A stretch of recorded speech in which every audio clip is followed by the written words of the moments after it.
Semacam saran dan diskusi terhadap Pak Puspo. Bapak sudah saat Kemana? Ke Puspo Wardoyo. Profesor juga lebih tempatnya Pak Puspo Wardoyo.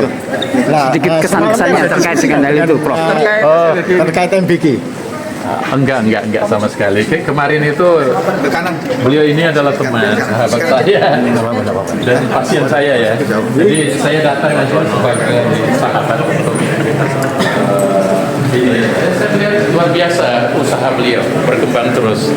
Sempat melihat ke SPPG-nya, Profesor? Oh tidak sempat. Tapi suatu saat disempatkan, Pak. Iya, makasih. terkait rekognisi punyanya Pak Puspo gimana, Prof? Makasih. Yang SPPK-nya. Tentang makan bergizi gratis, kita tahu bahwa salah satu tupoksi yang ditugaskan ke Badan POM, kita sudah berinisiatif dari awal untuk mendukung secara maksimal makan bergizi gratis.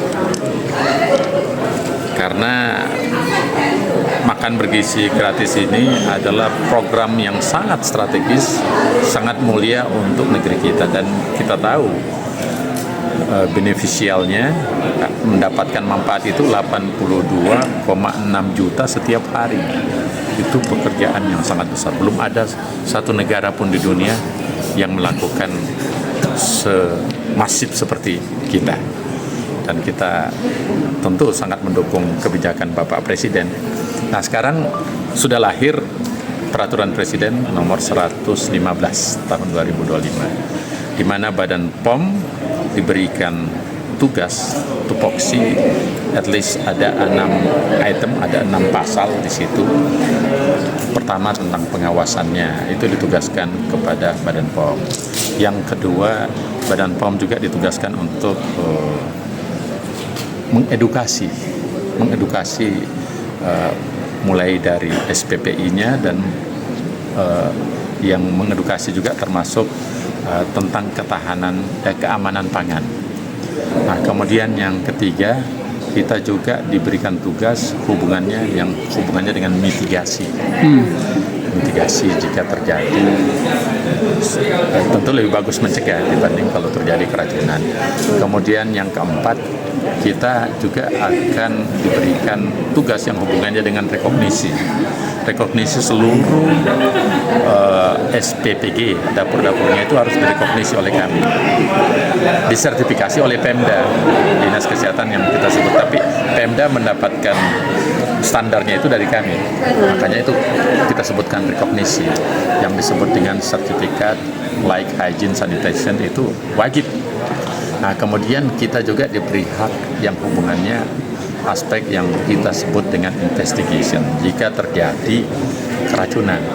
Jadi dari 7 poin yang sangat besar itu kami sudah lakukan sebetulnya dalam bentuk MOU awalnya, belum ada dasar yang kita lakukan selain MOU, tapi sekarang sudah lebih kuat lagi karena sudah ada peraturan presiden. Nah, peraturan presiden itu memberikan kewenangan kepada kami untuk membantu dan mendukung secara maksimal. Nah, terus teknisnya kalau terjadi keracunan tentu masuk dalam tupoksi kami. Tupoksi pertama, kita harus menginvestigasi dari mana sumber keracunan itu. Apakah keracunannya karena bahan bakunya, apakah keracunannya karena distribusinya, apakah karena penyajiannya, atau karena aspek-aspek lain, apakah ada mikroorganisme dan sebagainya. Itu tugas kami. Oleh karena itu, untuk menjalankan tugas ini, kami kemarin sudah membuat semacam komitmen seluruh unit pelaksana teknis Badan POM yang ada di Sabang sampai Merauke buat komitmen bersama.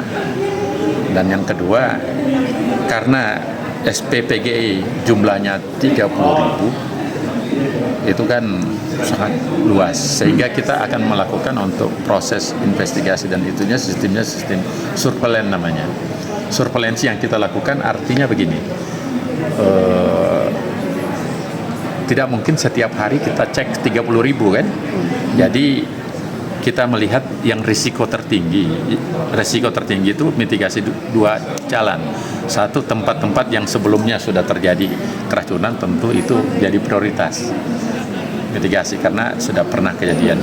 Yang kedua, kita lihat daerah-daerah yang memiliki kemungkinan peluang. Nah, itu tergantung karena kan kita juga distribusi untuk produk kebijakannya Badan Gizi Nasional adalah diupayakan pangan yang berasal dari bahan lokal.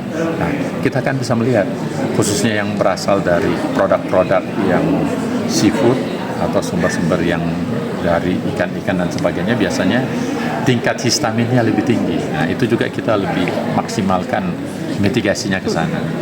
Itu yang kami lakukan. Jadi kalau terjadi apa yang sudah terjadi, kita sudah keluar dari masalah itu karena kita sudah melakukan perbaikan, tentu kerja dari semua pihak, Kementerian Kesehatan, Badan POM, Badan Gizi Nasional sendiri, tambah Pemda setempat.